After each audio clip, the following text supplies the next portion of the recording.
Bismillahirrahmanirrahim. Assalamualaikum warahmatullahi ta'ala wabarakatuh. Alhamdulillah, kita jumpa lagi untuk video dan kelas QPT hari ini. Jadi untuk hari ini kita akan belajar tentang data dan maklumat.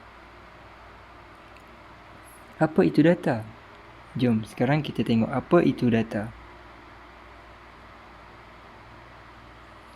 Data merupakan himpunan fakta mentah mengenai sesuatu benda, kejadian, orang atau entiti yang terdiri daripada perkataan, angka atau gambar. Data boleh menjadi sesuatu fakta yang bermakna atau tidak bermakna sehingga fakta-fakta tersebut diproses.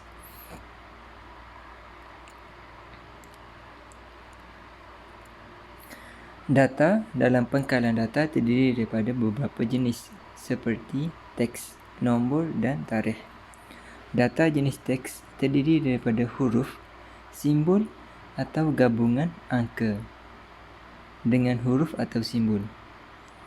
Data jenis nombor terdiri daripada angka atau nombor perpuluhan. Data jenis tarikh pula terdiri daripada gabungan angka, huruf atau simbol mengikuti format tarikh. Contohnya seperti kat bawah ni. Yang pertama teks. Kita tengok teks. Contoh yang diberi ialah nama, jantina, pengangkutan. Maksud teks ni maksudnya nama mesti kita kena tulis. Itulah yang disebut teks. Seterusnya ialah nombor. Nombor ni ditulis menggunakan angka ataupun nombor perpuluhan. Contohnya seperti berat dan tinggi. Berat menggunakan kilogram, tinggi menggunakan sentimeter. Contohnya 30.2 ataupun 30.2 kilogram. Tinggi pula 38 sentimeter. Dan yang ketiga ialah data berbentuk tarikh. Contohnya seperti tarikh lahir. Dan dia ditulis mengikut format tarikh. Contohnya 24 hari bulan 5 tahun 2004 dan sebagainya.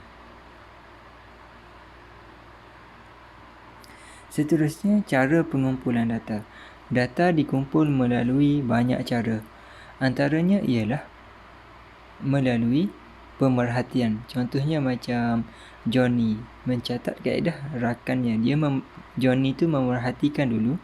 Sebagaimana yang kita lihat dalam gambar yang pertama ni, Johnny mencatat dulu kaedah. Dia melihat dulu kemudian baru dia catat. Tu kaedah pemerhatian. Dan kaedah yang kedua ialah kaedah Jana menemu buah rakannya melalui kaedah interview. Dia pergi tanya kawan-kawan dia, dia pergi bercakap secara direct. Lepas tu dia kumpulkan apa yang dia dapat. Dan yang ketiga ialah dia mencatat tinggi. Contohnya macam dia buat betul-betul, dia rekod berapa tinggi, berapa berat. Itulah cara-cara pengumpulan data. Contohnya seperti ni. Inilah hasil pengumpulan data yang dikumpul tadi. Nama, jantina, pengangkutan, berat, tinggi, tarikh lahir untuk setiap orang. Inilah maklumat ataupun data yang dapat dikumpul. Data boleh dikategorikan kepada bentuk teks, image, audio dan video. Contohnya teks ini seperti yang jadual tadi. Lepas kita kumpul, kemudian kita tulis. Itulah teks. Dalam bentuk image pula, kita boleh buat macam peta minda ataupun pie chart. Manakala untuk audio, seperti kita buat rakaman. Kita pergi interview orang, kita pun rakam suara dia. Kemudian untuk video pula, kita rakam sekali dengan video dia, sekali dengan gambar dia. Itu rakaman berbentuk video. Seterusnya, data boleh dipadankan dengan ciri-ciri objek. Apabila padanan ciri-ciri ini boleh dikaitkan dengan sesuatu objek, data tersebut akan memberi makna kepada pengguna. Contohnya macam nama, bila diberi maklumat yang betul, nama kita tahu, nama siapa-siapa. Jantina, alamat, bilangan adik-beradik, tarikh lahir.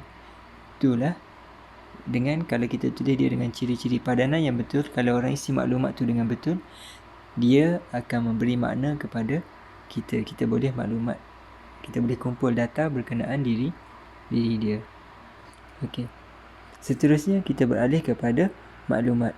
Maklumat merupakan hasil daripada pengumpulan, pemprosesan dan penganalisaan data yang boleh digunakan untuk membuat sesuatu keputusan. Maksudnya apabila dia dikumpul semua tu, bila dia dah siap semua tulisan tu, maka jadilah hasil dia, yang itulah maklumat. Maklumat yang dihasilkan ini lebih bermakna dan mudah untuk difahami. Maksudnya bila kita kumpul data-data tadi, kita kumpulkan dan bila dah keluar hasil, maksudnya benda tu mudah untuk kita faham. Contohnya seperti dalam ni, maklumat ialah data yang diproses menggunakan cara tertentu sehingga memberi makna kepada penerimanya. Contohnya seperti data Syahmi tadi, dia dapat Syahmi.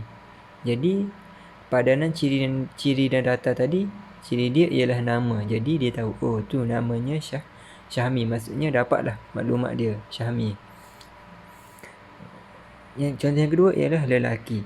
Lelaki dipadankan dengan jantina. Jadi dapatlah maklumat bahawa Syahmi ni lelaki.